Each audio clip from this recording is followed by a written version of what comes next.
Greetings everyone. Today we will continue our chapter number 5, that is surface chemistry. Better last we have discussed the preparation of the colloid. Now जब हमने colloid को समझ लिया, उसकी preparation समझने की है, वो देखना हम special method अपनाने पड़ते हैं to prepare the colloid in the particle range of 1 nanometer से 1000 nanometer. Now purification.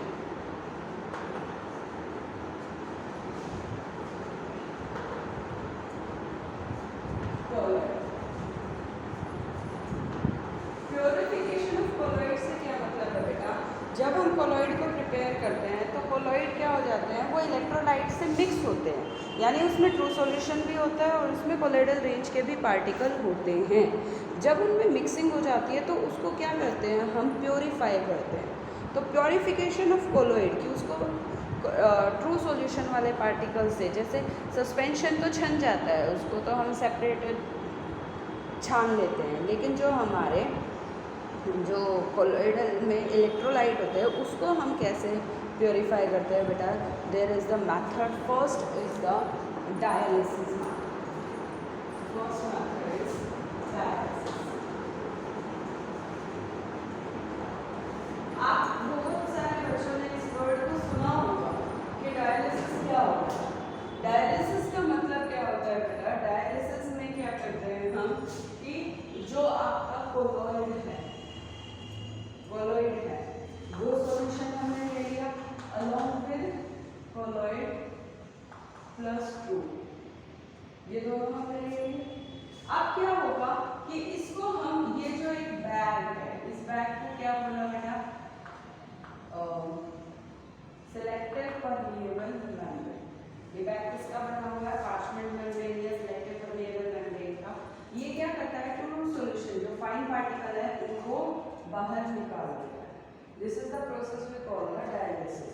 लेकिन इसमें जो सेकेंड पार्ट आता है उसको हम बोलते हैं electrodialysis.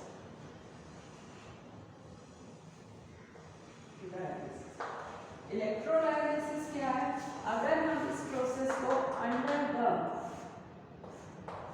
Electrode means electricity pass करवा के करवाते हैं।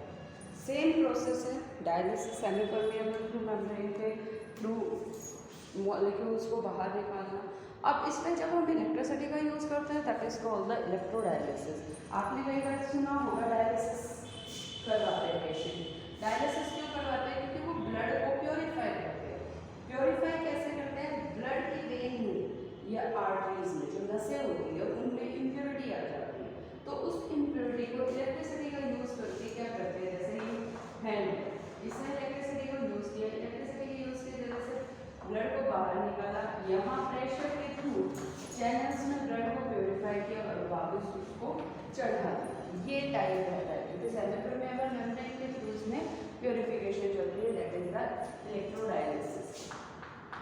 Third is ultra filtration.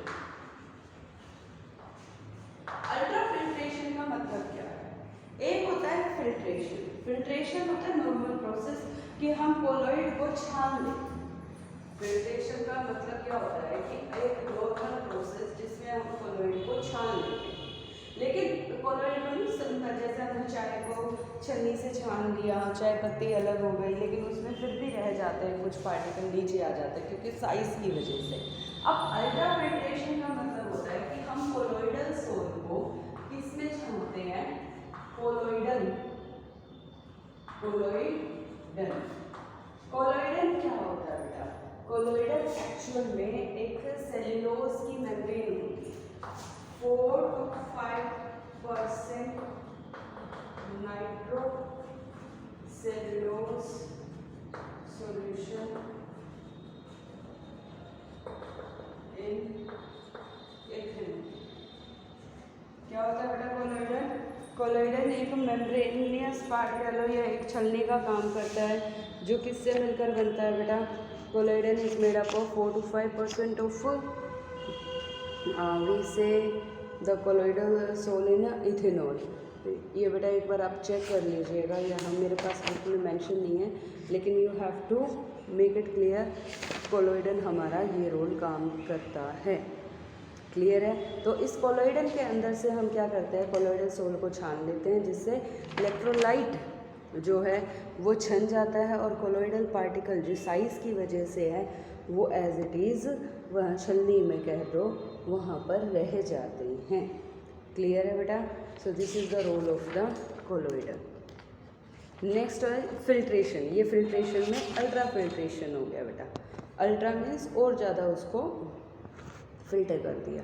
Next आ जाता है ultra centrifugation. Fourth is ultra centrifugation.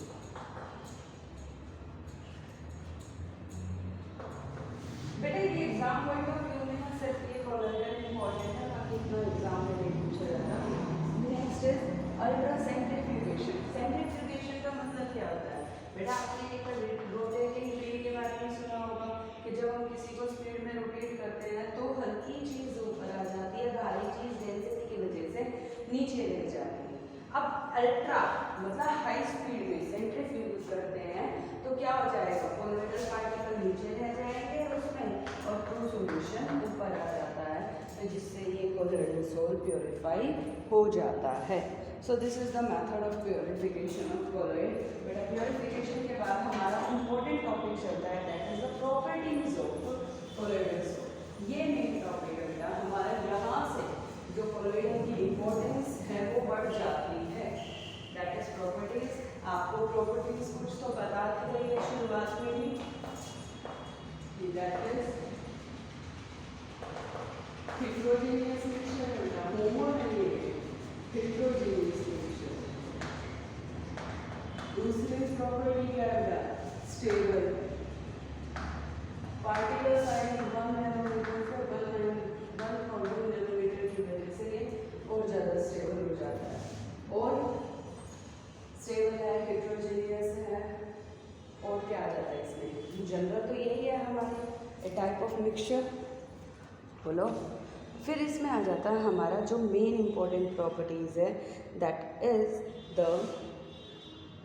Properties shown by that is colligated property, या हम कह सकते हैं पहले तो मैकेनिकल प्रॉपर्टीज।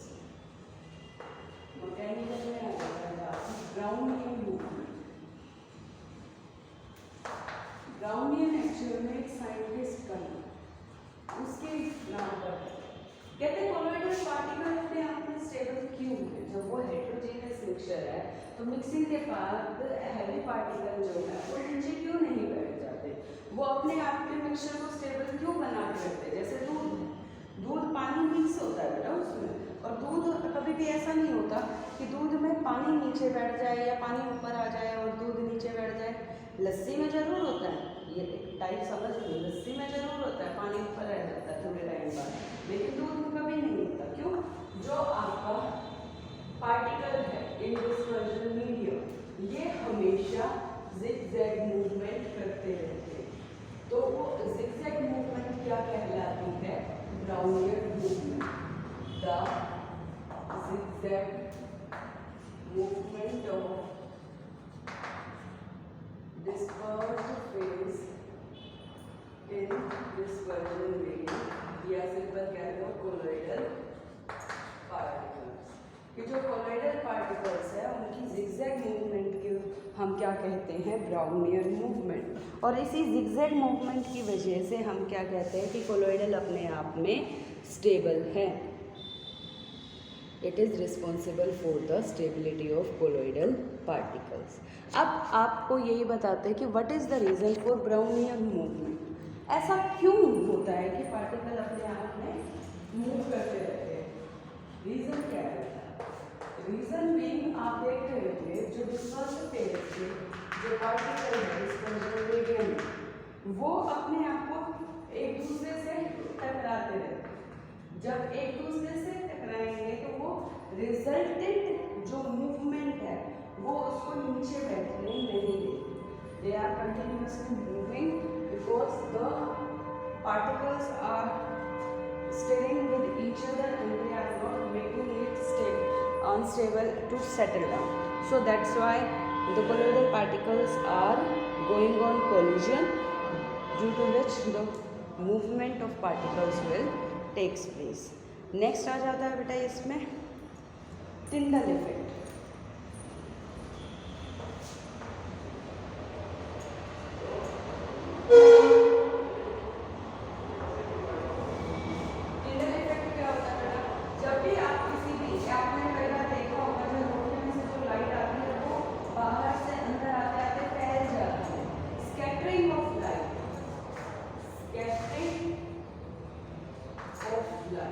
अब ये क्यों फैली, ये क्यों फैली? Due scattering of light because of by the colloidal particles. Colloidal particles, ये कोलॉइडल पार्टिकल्स क्यों?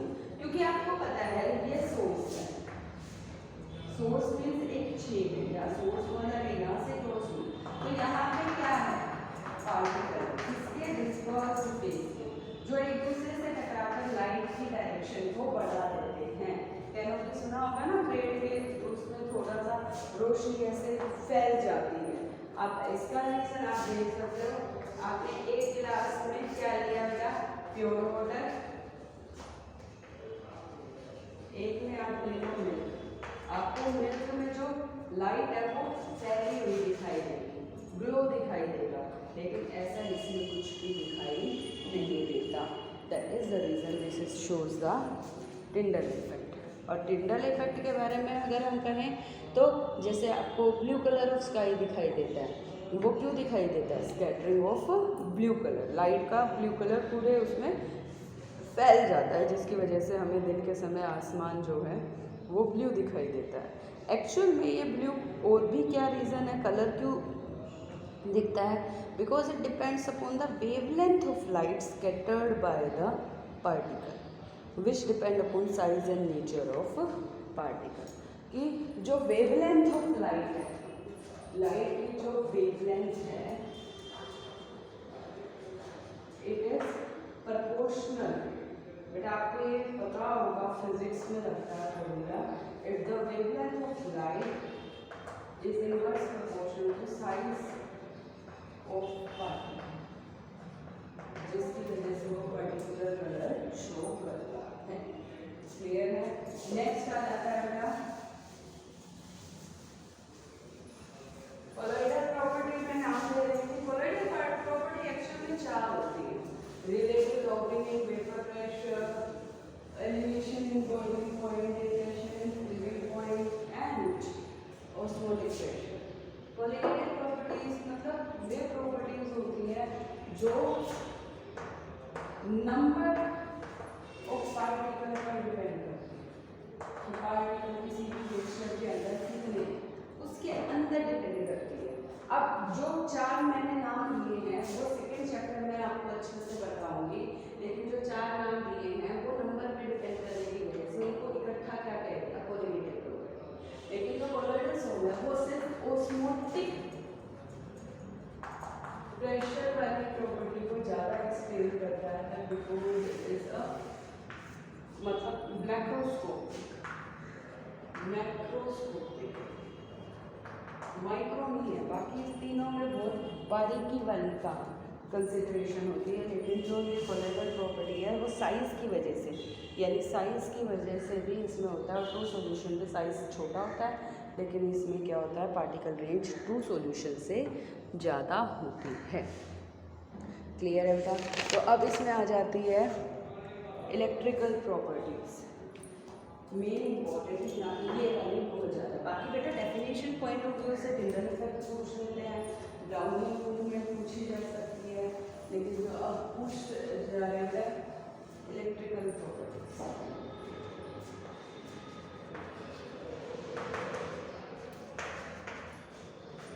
अब इलेक्ट्रिकल प्रॉपर्टीज का मतलब क्या है कि अगर मैं कोलॉइडल सॉल्यूट में से इलेक्ट्रिसिटी पास करूंगी तो वो इलेक्ट्रिसिटी को कंडक्ट करेगा। कोई भी चीज़ जिसके अंदर इलेक्ट्रिसिटी क्रॉस हो जाए उसका कारण क्या है? Due to the presence of charge. Charge is responsible for the conductivity of the current. Movement of the current के लिए कौन रिस्पॉन्सिबल है बेटा? चार्ज। चार्ज यानी करंट। करंट तभी फ्लो होगा जब चार्ज होगा। चार्ज कितने तरह के होते हैं? पॉजिटिव और नेगेटिव। अब कोलॉइडल सोल भी चार्ज है एक्चुअली, कोलॉइडल सोल भी क्या है, चार्ज। अब इस चार्जिंग का अगर रीजन पूछे, what is the reason for the charge, reason क्या है, पहले तो चार्ज है तो क्यों है, आपको पता है ना, प्रेफरेंशियल एब्जॉर्प्शन ऑफ आयंस। आपको याद होगा कैपिटलाइजेशन जो मैंने लास्ट में बताया था, वहाँ पे आयन जो होते हैं इलेक्ट्रोलाइट के, वो प्रेसिपिटेट के ऊपर एब्जॉर्ब हो जाते हैं, जिसकी वजह से उसके ऊपर चार्ज आ जाता है। ये मोस्ट इम्पॉर्टेंट रीजन है। वैसे तो हम इलेक्ट्रिसिटी पास करते हैं सेपरेट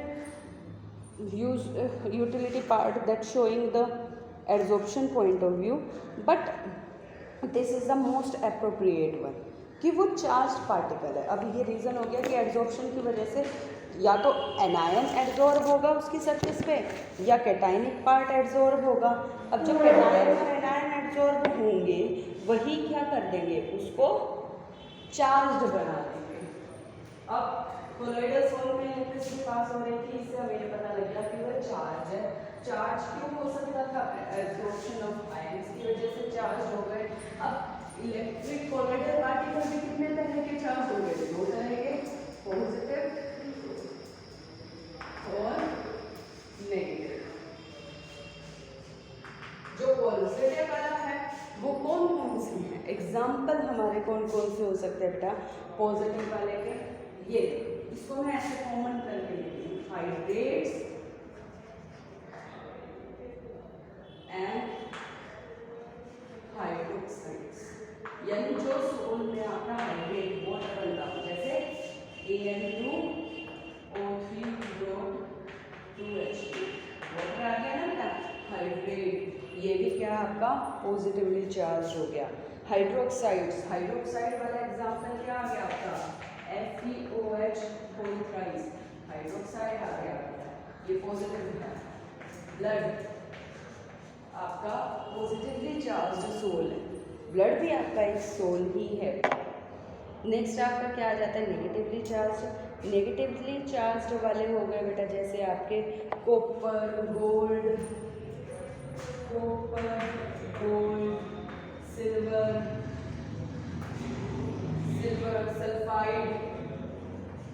सल्फाइड वाले हो गए सारे। ये तो हाइड्रेट और हाइड्रोक्साइड हो गए। इसमें कौन हो गया बेटा, सल्फाइड्स हो गए आपके, ऑक्साइड्स हो गए आपके, और स्टार्च हो गया, सल्फाइड्स एंड ऑक्साइड्स। सल्फाइड में जैसे AS2+3, ऑक्साइड में Fe2O3, स्टार्च हो गया बेटा। ये सारे क्या हो गए आपके नेगेटिव। ये क्यों बताना भी जरूरी है बेटा कि इसको याद रख लो आप, बहुत सारी चीज़ें इससे रिलेटेड क्वेश्चन में पुट अप हो जाती है। अब मैं आपको बता रही थी कि colloidal particle electrical property show करते हैं। इलेक्ट्रिकल प्रॉपर्टी का मतलब ये चार्ज है, पॉजिटिव और नेगेटिव। अब इलेक्ट्रिकल प्रॉपर्टीज क्या शो करते हैं, अभी मैंने सिर्फ ये डिस्कस किया कि ये चार्ज पार्टिकल, अब वो प्रॉपर्टी क्या शो करते हैं, वे प्रॉपर्टी शो करते हैं बेटा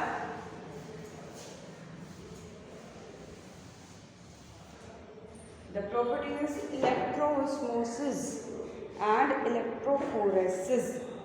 The property they are showing is electrophoresis or electroosmosis. अब है क्या, इलेक्ट्रो का मतलब इलेक्ट्रिसिटी।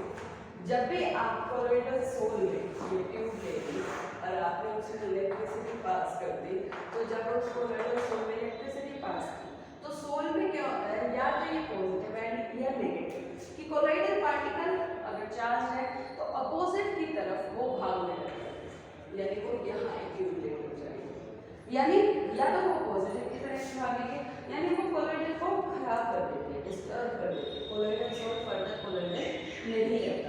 इसका मतलब क्या हुआ, movement of dispersion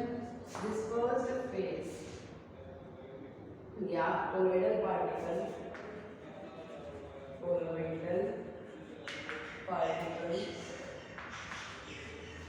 towards the opposite electrode under the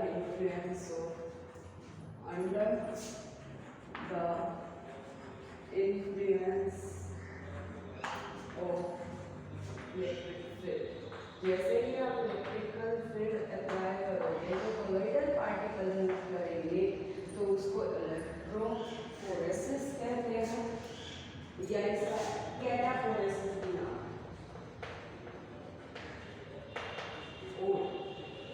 कैटाफोरेसिस भी बोलते हैं। लेकिन जब ऑस्मोसिस में बात करते हैं तो डिस्पर्जन मीडियम के पार्टिकल भागते हैं।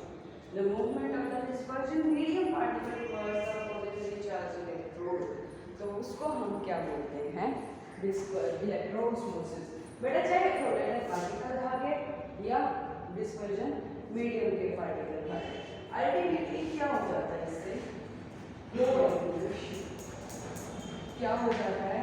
Ultimately coagulation. अब ये कोएगुलेशन और क्या होता है ये हम फर्दर डिस्कस करेंगे। फिलहाल बेटा आज के लिए इलेक्ट्रिकल प्रॉपर्टीज तक। Thank you.